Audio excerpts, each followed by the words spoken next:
I want to talk with you today about one of the most fascinating stories in the Bible from Mark chapter 8, where Jesus heals a man. He gives the man his sight back. The man is blind, but when he heals him, something goes wrong.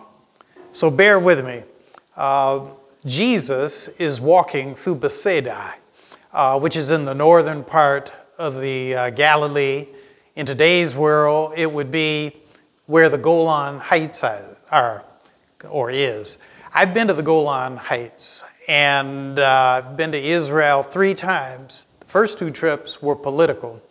And on those trips, they took me to the Golan Heights. And that's a contested area where you have Jordan on one side, Syria is not far away. And the Israelites have a military installation there. And but it's a beautiful area. And I don't think we went to Bethsaida. But Bethsaida is up there. And when you read the Bible, you'll see there are a number of stories that happened there. Because Jesus is from the Galilee, and Bethsaida is not far technically from there, I suspect there's some going back and forth between them. But Jesus is going through Bethsaida, and at Bethsaida, he comes across a man who is blind. To be specific, some friends of the man bring him to Jesus. And they bring him to Jesus, and they ask Jesus to heal him, to bring and restore his sight.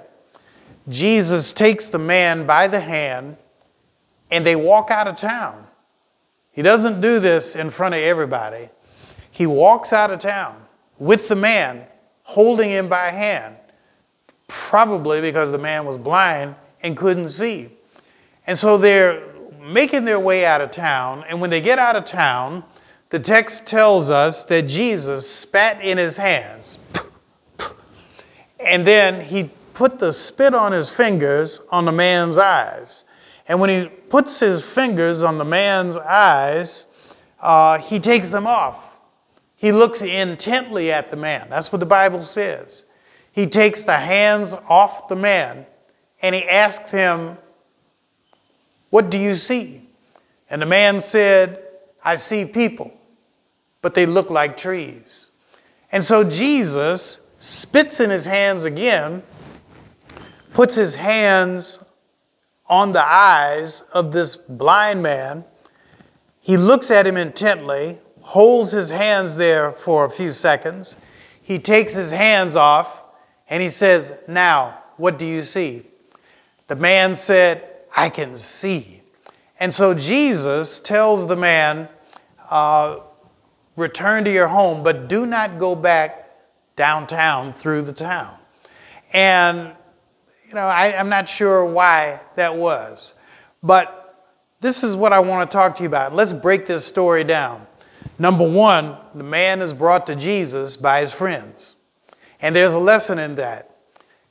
You and I learn about Jesus from somebody else.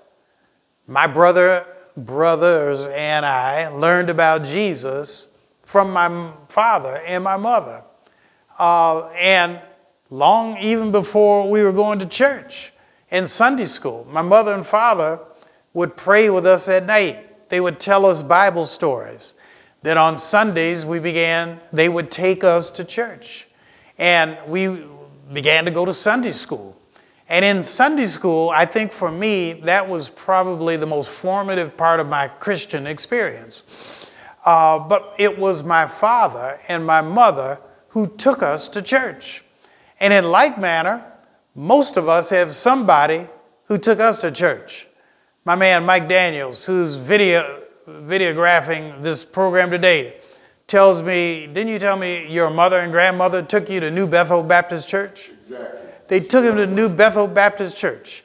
And at a formative age where you didn't really know that much about God or Jesus, but you're in the God and Jesus space. Right. And at some point, that starts to rub off on you. And so one of the lessons, first lesson from this story is the man is brought to Jesus by somebody else. He's brought by his friends. What's another point from this story? Another point in the story is that the man is handicapped. He's blind. And in life, at some point, each of us will have a handicap.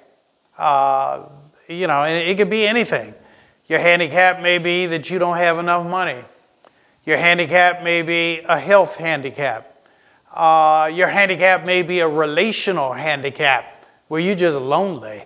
But that's part of life. And this man is handicapped. What's another point? Jesus has pity on the man. And in like manner, Jesus has pity on you. He has pity on me. He knows our faults. He knows our downsitting and our uprising. He is aware of our thoughts from afar. And this is a wonderful thing, my friends. A God who is aware of you and me. What's another lesson from this story? Jesus heals the man. He goes through the ritual of healing, but the man is not healed. And what does this tell us? It tells us that Jesus is the Son of God, so he has all the power of God, all the insight of God, all the strength of God, but Jesus is also a man. And in his humanity, something went wrong with the healing process. And the same is true for you and me. Sometimes in life, you'll have an infirmity. You have cancer. You might have the coronavirus. You may have Parkinson's, lupus, AIDS, multiple sclerosis. And in that process, sometimes the healing works, sometimes the medicine works, sometimes it doesn't. But what do we learn from Jesus? Jesus is unwilling to leave that man just out there hanging. And so he comes back to him. He says, "What do you see?" And the man says, "Well, I see people, but they look like trees." And Jesus says, "Well, come back here again. Let me try it one more time." And there's a lesson in this, my friends. And the lesson is you and I should really work on being thorough. You and I should work on follow through. And if things don't work, we need to go back to the drawing board and try to figure it out. If your marriage doesn't work, go back to the drawing board. If you got a problem with your children, your adult children, what's the lesson in this story? Go back to the drawing board and don't give up. Whatever you do, don't give up. Keep pushing with your child. Keep pushing with your wife, with your husband. Keep pushing at work and try to make it work. What's another lesson from this story? The man is brought to Jesus by people who care about him. But the truth in life is that sometimes in life, there are people who really don't care about you. Or they have wrong values, wrong principles. I talked to a man the other day who told me, he said, and it's interesting what people will tell you. He said, Reverend, when I was young, I got off on the wrong track. I started hanging out with the hoodlums in the neighborhood. Next thing you know, he said, I got into trouble and I got arrested. I went to prison for 2 years. And I told him, I said, man, every family has a prison story. I told him, I said, I had a brother who went to prison. So I said, I feel you. I understand this. And the guy, is interesting. He's a contractor, and he's made a good life for himself. He's making money. And he said, I'm on the right track now, and I feel good. He said, but something else happened when I was young. I said, what's that? He said, when I was young, I was raped by 2 women. And he said, I've told some guys about that. They say, oh, man, you ought to feel good about yourself. You ought to feel good because, who gets to be with women when they're young? And he said, no, man, you don't realize. He said, I'm scarred from that. He said, to this day, as a grown man, he said, I am scarred and I bear the burdens of this. And I felt so sorry when I heard the guy. And I was thinking about him in the context of the blind man who's brought to Jesus in Bethsaida. The blind man who's brought to Jesus in Bethsaida is brought to Jesus by people who care about him. But sometimes in life, people really don't care about you. Sometimes in life, there are people who have the wrong values, the wrong principles, and they lead you in the wrong path. When I think about what's happening in Ukraine right now and the conflict between Ukraine and Russia and the United States trying to figure out how can we help Ukraine without starting World War III, that's a terrible burden to have to bear. But I tell you, in life, at every point of life, you and I have to go through the same thought process that the United States is going through right now. Do I get involved? Do I not get involved? And if I get involved in somebody else's situation, how far should I go? And that, my friends, is when prayer comes out. And so I leave you today with this encouragement. And my encouragement today is be a friend. Be a friend like the friend to this blind man.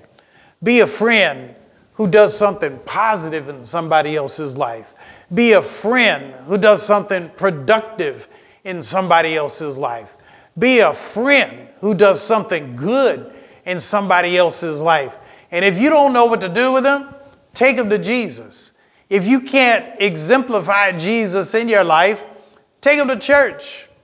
Take them to Sunday school. Take them to vacation Bible school. That is really the message I leave you with today. All my life, my friends, I've been trying to bring somebody to Jesus. And I encourage you to come to Jesus right now, where you are. You may be sitting in your living room. You may be in your bedroom.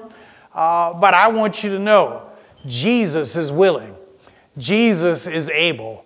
Jesus is ready. Jesus wants to turn your life around. And so I encourage you this day to come to Jesus while you still have time. I heard the voice of Jesus say, "Come to me, all ye that labor and are heavy laden, and I will give you rest. Take my yoke upon you and learn of me, for my yoke is easy and the burden is light." My friends, I extend to you this invitation this day. Won't you come to the Lord while you still have time?